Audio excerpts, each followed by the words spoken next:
Lance Hall here for Let's Discuss with Lance Hall. Happy to welcome Sam Spade, lead vocalist, bass player for the Midnight Devils. How you doing, Sam?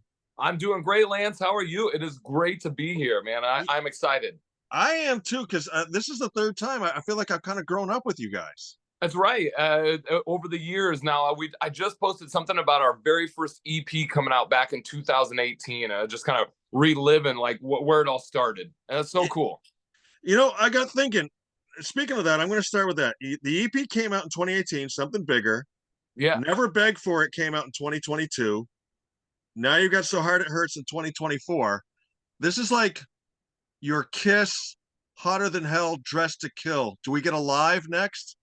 And that's the cool thing is that I'm sitting here in Lincoln, Nebraska with a live CD that they recorded off the soundboard while we were in Japan. So I think that's definitely the idea and where we're going to be headed. Live from Japan, the Midnight Devils. It has a certain ring to it, you know. It does. I like that. I like that a lot.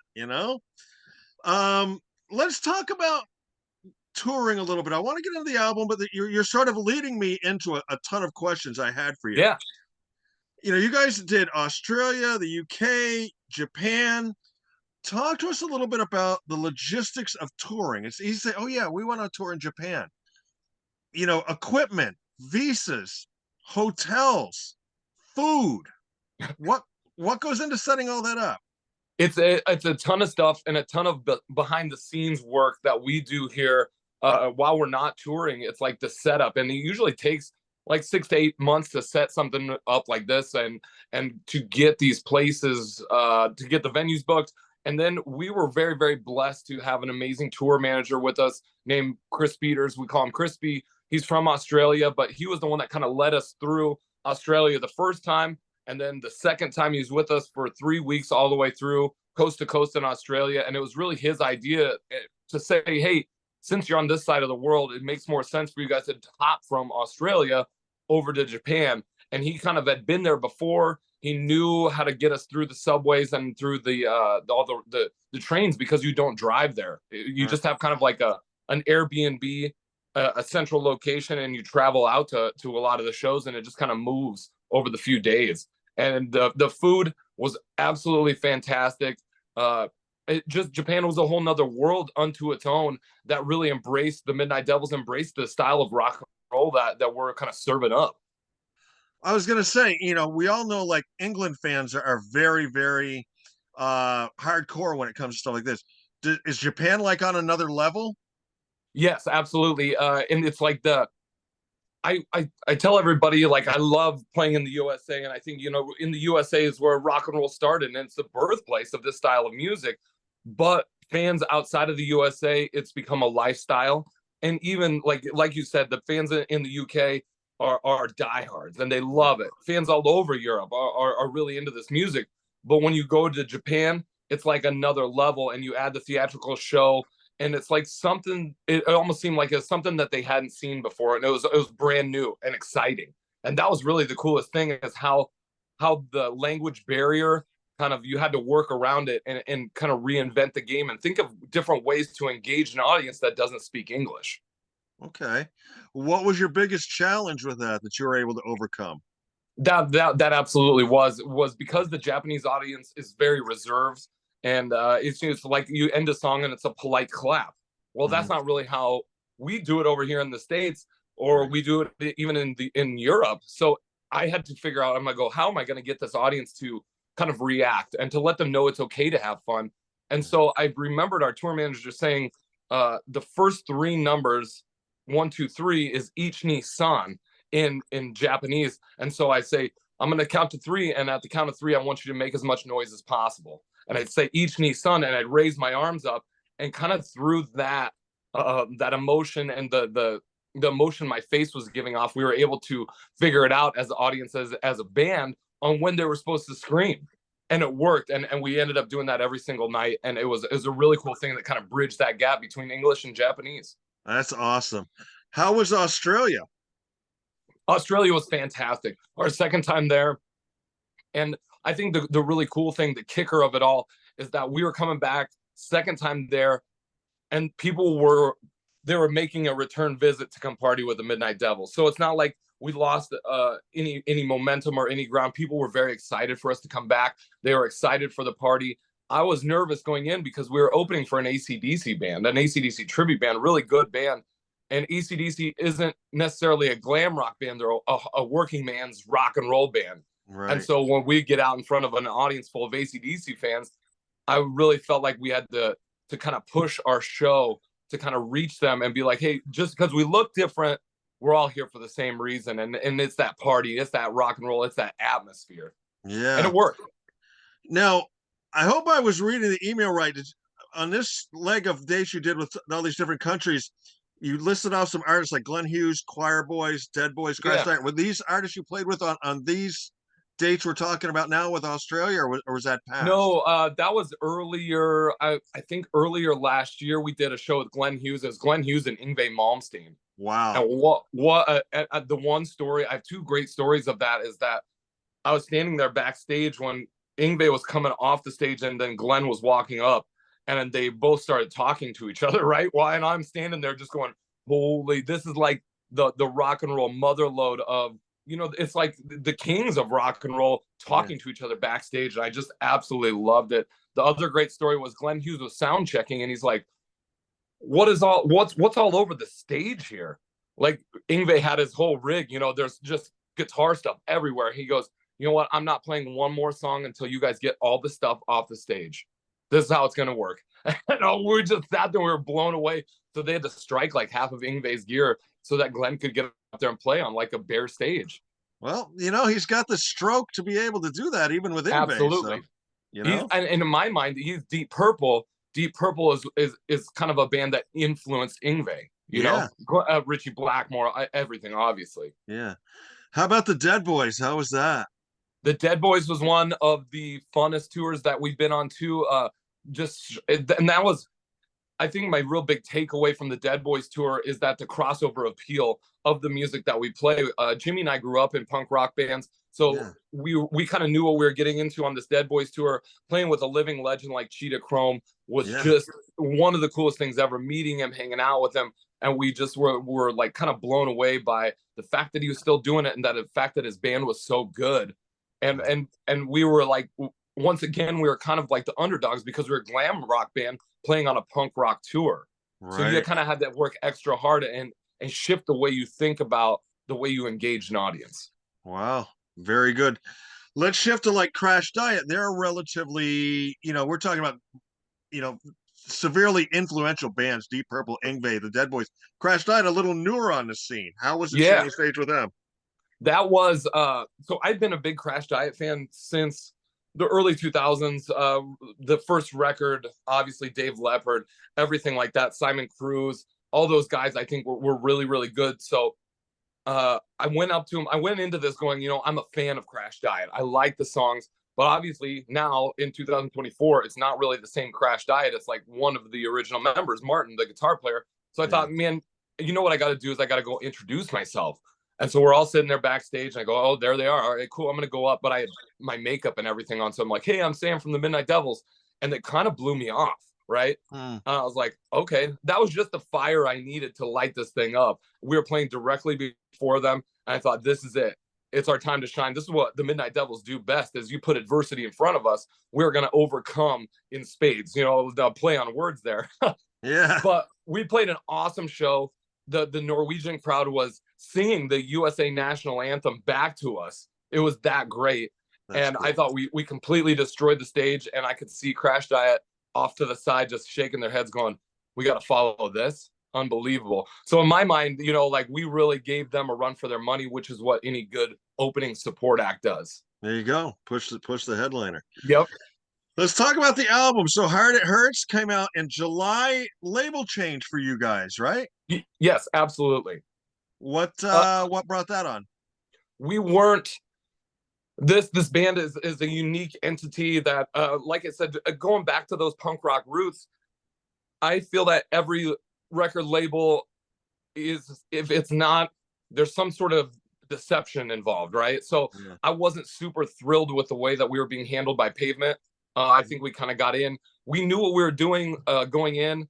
but I didn't want to continue with the agreement that we'd been a part of, just because I felt like, man, we can do all this ourselves. Like, why are we entrusting a record label to do all the work that they're not really going to do? Like, let's just do this ourselves. So we had been over to Australia, and the label that brought us over to Australia the first time, called MR Records, Yeah. we had been talking to them, and they were big Kiss fans, huge Kiss fans. So I kind of knew these guys were on the level, and we really worked out something great where uh, we didn't lose anything, and they didn't lose anything. We were here to benefit each other, and by the time we touched down in Australia on July 5th, they had the brand new album "So Hard It Hurts" right there, ready for the first night of the tour. I thought that was really cool. They really stepped up, and it's been like this partnership and this teamwork back and forth with each other. We're working on a brand new vinyl single right now, a brand new video, and I think our whole idea maybe is to just do every song on the album as a single. Nobody's done Excellent. that before. Why don't we Right. do it? Sure. Awesome. A single, a video, like every song. I Yeah. don't see why not. Right. Big time production help on this one. You had Rick Brown, you had Cher Ross, you had Bam Ross. How'd you hook up with all these people? Huge rock and roll royalty down in Yeah. Florida, kind of sequestered in the swamp. Is really weird. We were on tour in Italy, and I think we were supporting Pretty Boy Floyd in Italy. And our tour manager at the time, he's just like, "I love the Midnight Devils. I think you guys are great. Being on the road with you is incredible. You guys just don't have the studio songs to back up your live show. Your live show is so great, but the recordings don't do it justice." He goes, "I know this guy. His name's Rick Browdy. He produced Ted Nugent Double Live Gonzo. He produced Look What the Cat Dragged In by Poison. He produced the first Faster Pussycat record. You guys need to talk to him." And I thought, man, that's a long shot. Like, I don't know about this. And we called him up, and we started working, and just working. And we kind of met on this level of creativity and what we thought was cool, what we thought was funny. And it just worked. And we became family. We became friends. And going down to Florida in January, meeting Cher and Bam, like, we knew we were in good hands. We knew that if we wanted to have great songs, this was going to be the team to deliver these incredible songs. Like, you go to Rick's house and you see Joan Jett platinum Yeah. records on the wall. You see the Look What the Cat Dragged In platinum record on the wall. You're like, if you want to be the best, then you got to associate with the best. And I thought that's exactly what we did. And we were just down in Florida last week on vacation, and we still went and hung out with Rick and Cher and Bam. It's that kind of a relationship that we have with them. That's cool. Let's jump into some of the songs off of So Hard It Hurts. I got to tell you first, though, and listening to these, obviously, like we talked earlier, I've been with you guys from the beginning. This Yeah, band is really evolving well. Your sound, your songs, you know, you can just tell you're growing. This yeah. band is getting better. I Not that it was bad before, but you're just getting better. You I know, appreciate that. And really, there's only one testament to that whole thing, and that is continuously being on the road and being a touring rock band. That's what makes the Midnight Devils so unique and so tight, and so just, we can kind of get away with doing what we want because we've played so many shows together. We traveled the world, and that makes a great rock and roll band. you've Old honed your school, craft. right? You know. To the Hard Way. I'm just going to read you off my notes Yeah. here that I wrote, and I sort of write this in a stream of consciousness as I'm listening. Track 1, To the Hard Way. My note says Holy Motorhead, then Van Halen, and maybe back to Motorhead again. You know, Yeah, that's a killer absolutely. track. Absolutely. That was our power track, our leadoff track. Sniper came up with the lick, and I was like, man, he wrote a punk rock riff, and that's really cool. Like, it's fast, and I can write lyrics to that all day long. He just kind of served up this great little slice of awesome guitar playing, these rhythms, these licks, and I go, I can work with that any day of the week. To the Hard Way, that's no problem. And what a way to kick off a record, is just basically straight to the gas pedal all the way down. Absolutely. Track 2, Get Laid. I love the video for this. Thank you. Particularly the bar, the office. There was a bar in my town that used to be called the Office way back when. Love the girls, the pink bastard. Read where this was like 2 days of just work and a little debauchery. Absolutely. That's what it was. And that bar, that the office here, is the strip club that Carrie and I work at. We've been working there for years now. So it's kind of like our home base in Nebraska of rock and roll and music and strippers and people coming in. It's our place. So we thought, what better way to capture this than shooting it at the strip club. Rick Browdy was actually the guy that wrote that song Get Laid, and it wasn't going to be on the record. We had no intention of it being on the record. And halfway through the process, he goes, I don't quite hear a single yet. Would you guys be interested in doing my song Get Laid instead of doing a cover song? And we thought, man, that totally works. Let's do this. It kind of fits. The whole story fits in with the Midnight Devils. Yeah, absolutely. Track 3, Shock the World. My note says you're pissed in this song. Yeah, that an interesting song that I had not intended to necessarily write that song, and they were just kind of scratched lyrics. And we were going into the recording sessions, and I was like, I'm one song short. Like, we had promised this many songs, and I had not delivered. I had one song short, so we had like one night to maybe write this song. And in the back of my head, I always thought those great stories of bands that say we wrote this song and it took us 5 minutes to write the song. It turned out to be a single and a hit. And Yeah. with Shock the World, that was it. And it was really like it was me being pissed off and me wanting to just continue to give the world the finger. Yeah, exactly. I'm gonna jump to track 5, Rage. This is a killer riff. I like the breakdown in the middle. To me, your approach to that breakdown was like the perfect mix. I thought of like David Lee Roth and Blackie Lawless, Yeah. mixing them together a little bit. Yeah, You, with that song was loosely inspired by we had went to Nashville to be a part of this Rock and Pod Expo, right? It's all the podcasters get together and hang out. And after the expo, we went to go see our friends the Fifth play. They were opening for Ron Keel. We walked backstage, and I just wanted to say hi to the singer. And Ron Keel comes up to me. He's like, "You're Sam from the Midnight Devils." And I was like, "Yes, I am." He's like, "It's really cool to meet you. This is my backstage. Now get the hell out of here." And he tossed us out of backstage. And I was like, I think we just got thrown out of the bar by Ron Keel moments before he went on stage. This is awesome. This is a great story. We have to capture this. And it has to be a part of the history of the Midnight Devils. It was just too good of a story. oh, that's cool. That's great. So he tossed you, huh? And he tossed us. And I've called him out so many times and said, Ron, we need to talk about this. This would be a great spot for the radio show. We need to talk about you kicking the Midnight Devils out of backstage in Nashville just on a whim. He was like super nice and then just turned into a complete and utter jerk. Huh? Wow.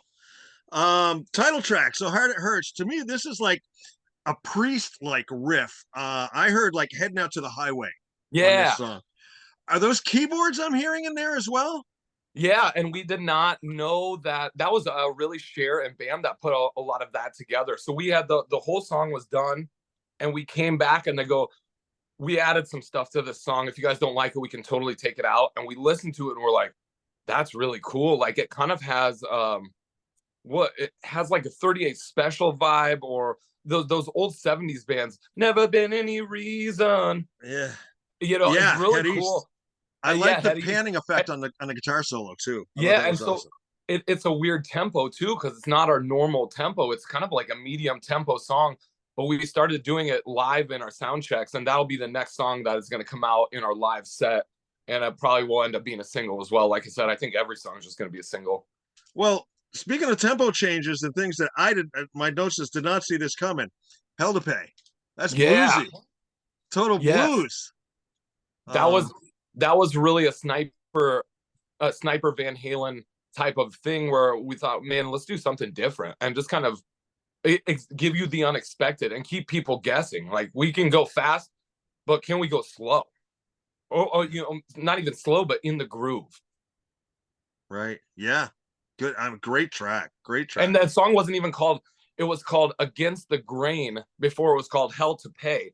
And my awesome takeaway from this is that I had my notebook, my lyrics, and we step into Rick Browdy's house. He goes, "All right, come into my office, Sam. We got to rewrite some of your lyrics." And I was like, "Rewrite my lyrics?" Like, I had to take that, have my ego take a back seat to let the master do what he does. And Rick kind of delivered the song. He's like, "Here's what I'm thinking," and we worked every single one of the words out to kind of make it into this new story.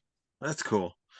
Going to jump down to track 11, Adjust the Tracking. I love this title. I mean, who remembers having to adjust the tracking on a VCR, To me, great Poison vibe on this song, and I love the metaphor of that, adjust the tracking. I think that's fabulous. Lance, I'm glad you caught on, because you're the first one that has caught on to the joke that it is. Because I would tell it to Jimmy. I'll be like, "You're out there adjusting the tracking on this chick," and he's like, "I don't understand what you're saying." And you do the little hand things, on the nipples, and he goes, "Oh, I get it now." Yeah. And so that became the running joke. And we go, well, I think that's such a good joke, and it takes us back to when we had VCRs, and only certain people know what tracking on a VCR is. Yeah. And I thought that was a brilliant joke, that just kind of, you're the first person to notice it. I thought it was a great metaphor. Yeah. Great metaphor. Great use of Yep. words. And Uh, I'm such a big fan of AC/DC and the way that Bon Scott and Brian Johnson really crafted their lyrics to say these absolutely filthy things, but not say them. You had it's tongue in cheek, and you kind of had to connect the dots. I love that. Big balls is the perfect metaphor Yep. for all that. Yep. Final track, Too Much. I like it. Nice, aggressive ender. It left me. It was a classic thing. There's 12 tracks on this album, but by the time I got together with Too Much, it was almost like the perfect meal where you want to leave somebody full but wanting a little more. Yeah. You don't want to be overstuffed. And my final note on this was, damn, that's heavy. Yeah. And I think with that song, it was another Sniper had this power track, and it was he had the idea for a song called Too Much. Now his lyrics weren't in there. I kind of reworked it, and it's just like, just when you thought you've had enough, it gets too much. I'm like, that's pretty good. I really enjoy that. And with this record especially, I don't think we set out to reinvent the wheel or to write a hit record. We wanted to say our story and create a story that could propel us for the next 2 years of touring, so that we get enough time to write another record. And really, that's what it is. It's not swinging for the fences, man. We're just knocking out bass hits, boom, boom, boom, boom, boom, until the bases are loaded. It's kind of our idea and our way of just, we're gonna keep working. We're gonna keep doing what we do no matter what, and nothing's gonna really deviate us from that plan. Awesome. Yeah, I see where you got one gig coming up in December 7th, Kenny Ozfest in Cincinnati. Look pretty cool. What future touring plans does you and the Midnight Devils have now? Next year, we're right now, the Kenny Ozfest Cincinnati, December 7th will be it's our last show of the year, our big celebration of 2024. We released this record, and if you would have asked me in January of this year if all of these things would have happened, I would have told you there's absolutely no way. We put them on the books, we made it happen some way, and we did everything we set out to do this year. Kenny Ozfest will be that celebration. Going into 2025, there's going to be a U.S. tour. We're going to hit all those places we didn't get to play this year. U.S. tour followed by another trip to the U.K., which will be our fourth trip in 4 years. And really, that's the plan, is that you just never stop, and you just keep making that circle and just keep doing it and putting the Midnight Devils out there in front of as many people as we possibly can. Very cool. I want to go back briefly to the video for Get Laid. You guys mentioned a girl's name that's in there. I couldn't spot her, and I tried to look her up and stuff. I couldn't find a whole ton. Susie Q. Yeah. Yeah. I believe that's Susie Quattro. Really? If I'm not mistaken, yes. Rick was the guy that wrote the lyrics, but I asked him about it, and I believe he said Susie Quattro. And there's a whole story there, and I can't remember, and I wish I could. I'm gonna ask him now. Oh, that's awesome. Yeah. Refresh my memory. Tell me, which is going to be the next single release with the video? Well, so what we're gonna do is I want to say within this year, we're gonna do a single, "Get Laid" the dance remix. Okay. So there's gonna be they turned it into a 6-minute long dance remix, because it's like, we were thinking, like, how do we play this at the strip club and girls will enjoy it, girls and guys both. Right. And he said, let's turn this into a dance remix. I go, that's such a brilliant idea. So we're going to do a vinyl single that has Get Laid on one side and Get Laid the dance remix on another, with brand new artwork, a really cool setup, pink vinyl or whatever it's going to be. But there'll be a music video for that. And then I believe Shock the World or So Hard It Hurts will be the next video after that. And we're just going to keep going. And I don't see any reason why you can't have 12 videos on an album. Yeah. Yeah. Now, will you continue to feature the Pink Bastard in your videos? Absolutely. I think the Pink Bastard is one of the coolest characters that we have. And with this band, we've created these superheroes and supervillains and these anti-heroes. So we have Roxanne, who is the female devil, and then the Pink Bastard, who is kind of like the anti-hero. But these characters relay into the story, and whatever the story is, these characters can do whatever they want. They have superhuman properties and they can get away with anything. And I think there's no limit to what the story can be or how long we can keep telling the story because of these characters, because of the three Midnight Devils characters that are not necessarily us as people, but as animated images. Right. We can do whatever we want. Kind of a play on Kiss and the Misfits, where we've become kind of superheroes, or we're turning ourselves into superheroes and animated superheroes. Yeah. Excellent. Excellent. Well, Sam, I always like to finish up with my silly questions, but before I ask Yeah. any of my silly questions, let me ask, anything we didn't talk about, anything you didn't get to mention in this interview that you think bears mentioning? Not that I can think of. I Okay. think you pretty much touched on everything. Cool. Cool. I try to kind Yeah, of be you did your complete with homework, it. and it was. I appreciate that. Absolutely, absolutely. I appreciate the compliment. All right, silly questions. I know I asked you who your favorite old school wrestler was last time. Who you got that's a new wrestler out there that you're digging? Oh, good question. Man, and I've been with Jimmy and I. Jimmy is a huge wrestling fan. He loves that stuff. And I have trouble getting into the new. Oh, I know, is Braun Breaker. Yeah, I he's think I great. think he's got the power and the just he's over. Yeah, Just yeah, people want him to do good, and there's no reason why. I mean, I watched the WrestleMania Cody Rhodes. I thought it was awesome. The storytelling is just so great, yeah. and you just like I think they're really entering into a new era where people are going to care again. They are. I'll tell you. I'll turn you on to somebody. Do you ever watch AEW at all? Yeah. Yep. Will Ospreay. His Yep. matches are amazing. I would pay money to see that guy wrestle. Hmm. You know. And the way that they're using the new characters, who are the is it the Wyatts? Yeah, Yeah, yeah, the way that they're doing that, and the theatrical way that they're portraying that group of people, I think is so cool, and it's very reminiscent of Undertaker and the Acolytes and everything like that. I thought that was the coolest time for the Undertaker. yeah. Absolutely. If you could pick a television show to have one of the songs off the new album placed in, what TV show would you pick? Does it have to be a new TV show? No, it can be anything. I love Cheers. Cheers is my absolute favorite song. I don't know what song we'd play in Cheers, but it'd have to be more mellow one. But Cheers is my all-time favorite TV show, I think. Or MASH. I love those old school, those ones you used to watch at night when we didn't have cable. Yeah, yeah, exactly. What food is better for you as a leftover than freshly cooked? Oh, good. That is a good one. Let's say freshly cooked. Let's say this is a weird one, but I like cold hamburgers. Once they're cooked Really? and then just cold, right? Yeah. I enjoy that. Huh? That's Weird one. excellent. Yeah. You know, we're coming up on Halloween. Do you believe in ghosts? I do believe in ghosts. I've never seen a ghost, but I believe that people are sensitive to the energy, right? Yeah, And certain ghosts present themselves to certain people. I'm not sensitive to the energy, so I've never seen a ghost, but I do believe that there are spirits out there. yeah. And Sniper says that he sees them all the time. So Hey, all right, cool. What was something like, say, when you go on these overseas tours, Japan, Australia, and all that stuff? What's something you always throw in your bag is sort of like a comfort item, like your teddy bear or something like that. What was something you always brought with you? I always have two pairs of leather pants.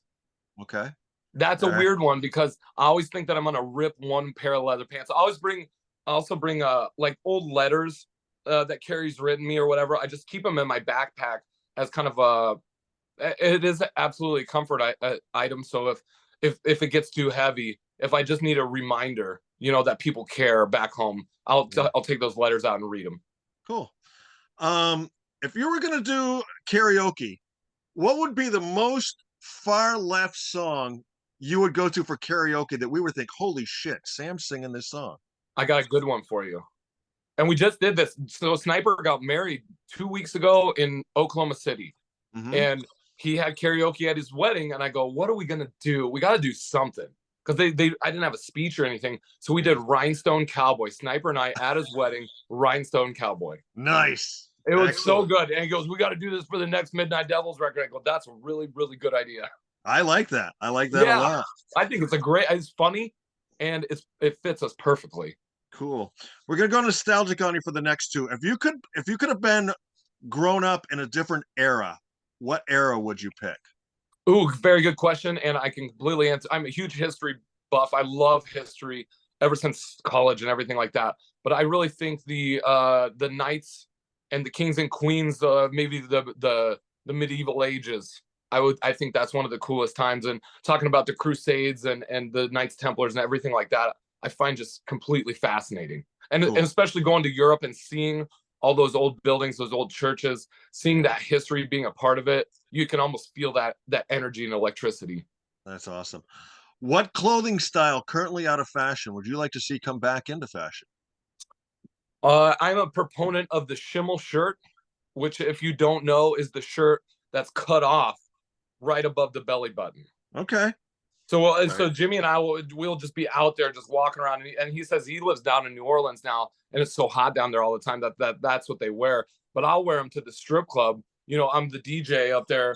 There's all these chicks and all these macho dudes, but I'll wear the Schimmel shirt just to kind of throw them off their game a little bit.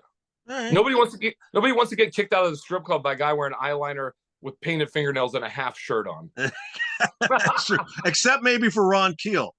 Ron Keel, that would be money in the bank if I could throw Ron Keel out of my strip club. A little taste your own medicine, Ron. There you go. All right. Two more for you. Let's go. Let's do music on this one. If you could sit in on any song that was recorded through the history of time, see how it was created, see how it was recorded, what song would you pick? Oh, that's a good one. I think through the history of time, mine would be Rock and Roll All Night. That's an easy one. That's an obvious one, right? Yeah. Rock and Yeah. Roll All Night. But I didn't even think something older, something way older, like an old hymn, Amazing Grace or something like that. Something that's really, really cool and really old. Like, how did they come up with the lyrics and the music and everything like that? I just think that those old songs that are just timeless, that have stood for thousands of years or hundreds of years, I think that stuff is really incredible. Cool. Now, I usually wrap up. We did this one last time. If they were to do a biopic of your life, who would you have pick you to act in it? You answered that one last time. So let me ask you this one. If you were to write your autobiography, what would be the title of the book? I just started writing a book too. I've been tossing around the idea of writing a book. Mm-hmm. I thought it'd be cool if Sam Spade, the published author, that is a good ring to it. I like that. I think but sitting down and writing a book is a whole nother process, right? Sure. So I kind of actually started not an autobiography, but I've just been writing everything that happens and everything that I see and everything that I feel. And so I think if I did it, the title that I'm throwing around right now is, and I think you'll really like this, not to give away anything, but it's called Executing Destiny. Oh, that's awesome. Yeah. I like that. That is kind awesome. of a play on like the Spear of Destiny, but yeah, something like that. That's awesome.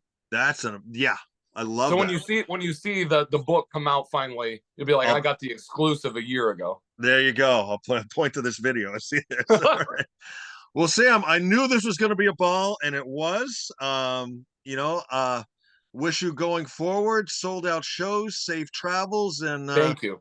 Can't wait to talk to you again and just see how this band keeps evolving and keeps growing. Awesome job on everything, my man. I appreciate it so much. It's always great to talk to you, and like I said, this is what we do. I love all of our friends in rock and roll radio, and I really think podcasting has taken over where radio has left off, and this is the good stuff. Absolutely. Sam, as soon as I get this posted, I'll share a link to you. And thanks for your time this afternoon. Enjoy the rest of your evening. Thank you very much, Lance. I appreciate it.